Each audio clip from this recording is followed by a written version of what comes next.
জুলাই আগস্টের চেতনাকে বাস্তবায়ন করার জন্য প্রবাসীদের ভোট, তাদেরকে ভোট দেওয়ার অধিকার নিশ্চিত করতে হবে। জুলাই আগস্টের গণঅভ্যুত্থানের চেতনা বাস্তবায়নের জন্য জুলাই সনদকে সাংবিধানিক মর্যাদা দিতে হবে, আইনগত মর্যাদা দিতে হবে। আজকে জুলাই ডিক্লারেশন হবে, বিকাল বেলায় রাষ্ট্রের পক্ষ থেকে আমরা তা ঘৃণা ভরে প্রত্যাখ্যান করবে। সংগ্রামী ভাইয়ের আমার, জুলাই আগস্টের গণঅভ্যুত্থানের চেতনাকে বাস্তবায়নের জন্য যখন প্রয়োজন করা, তাদেরকে রাষ্ট্রীয় মর্যাদা নিশ্চিত করা, আহতদেরকে পুনর্বাসনের জন্য সংবিধান সংস্কার করে, নির্বাচন ব্যবস্থা সংস্কার করে, আইনগত ভিত্তি দিয়ে নতুন বাংলাদেশের একটা কাঠামো তৈরির জন্য যখন প্রয়োজন ছিল, রাজনৈতিক দলগুলোর অন্তর্বর্তীকালীন সরকার ভাবে ক্ষমতায় যাওয়ার জন্য তারা সংস্কার, বিচার, জুলাই সনদকে আইনগত ভিত্তি দেওয়ার জন্য তাদের আন্দোলন সংগ্রামের পরিবর্তে হয়রান হয়ে গিয়েছে, পেরেশান হয়ে গিয়েছে। সংগ্রামী ভাইয়ের আমার, বিচার হবে জনগণের ভোটের যথাযথ মূল্যায়ন নিশ্চিত করার জন্য সরকারকে পদক্ষেপ গ্রহণ করতে হবে। কোন রাজনৈতিক দল কি বলল আর তারা কত মোটার কত তাজক, সেই দিকে সরকার খেয়াল করবেন না।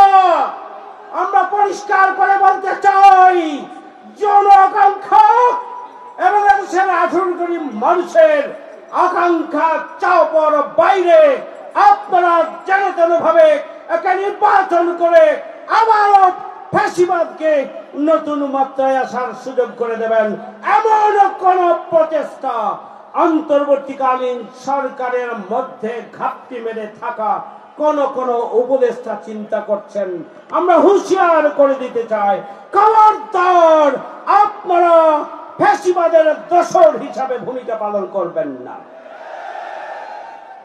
অন্তর্বর্তীকালীন সরকারের মধ্যে যদি কোনো ফ্যাসিবাদের দোসর থাকে, রাষ্ট্রের বিভিন্ন রন্ধ্রে রন্ধ্রে ফ্যাসিবাদের দোসর রয়েছে, সমাজের রন্ধ্রে রন্ধ্রে ফ্যাসিবাদের দোসর রয়েছে। এই রাষ্ট্র এবং সরকারকে 5 আগস্ট পরবর্তী ব্যর্থ করে দেওয়ার জন্য চক্রান্ত ষড়যন্ত্র চলছে। এদেশের জনগণ 24শে জুলাইয়ের আগে 17.5 বছরে জীবনের তাজা রক্ত দিয়ে আন্দোলন সংগ্রাম করে জুলাই আগস্টের আন্দোলনের মাধ্যমে 5 আগস্ট সফল গণঅভ্যুত্থান সংগঠিত করেছে।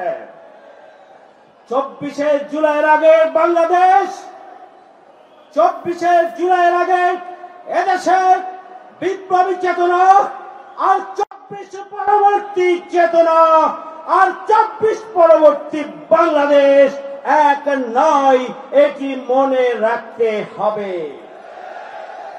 আগামী দিনে কোন রাজনৈতিক দল অথবা সরকার গণ আকাঙ্ক্ষার বাইরে কোন পথ যদি রচনা করার চক্রান্ত ষড়যন্ত্রে আপনারা লিপ্ত হন, 24-এর গণঅভ্যুত্থানের ধারাবাহিকতায় আবার নতুন করে বাংলাদেশের ছাত্র জনতা জেগে উঠবে।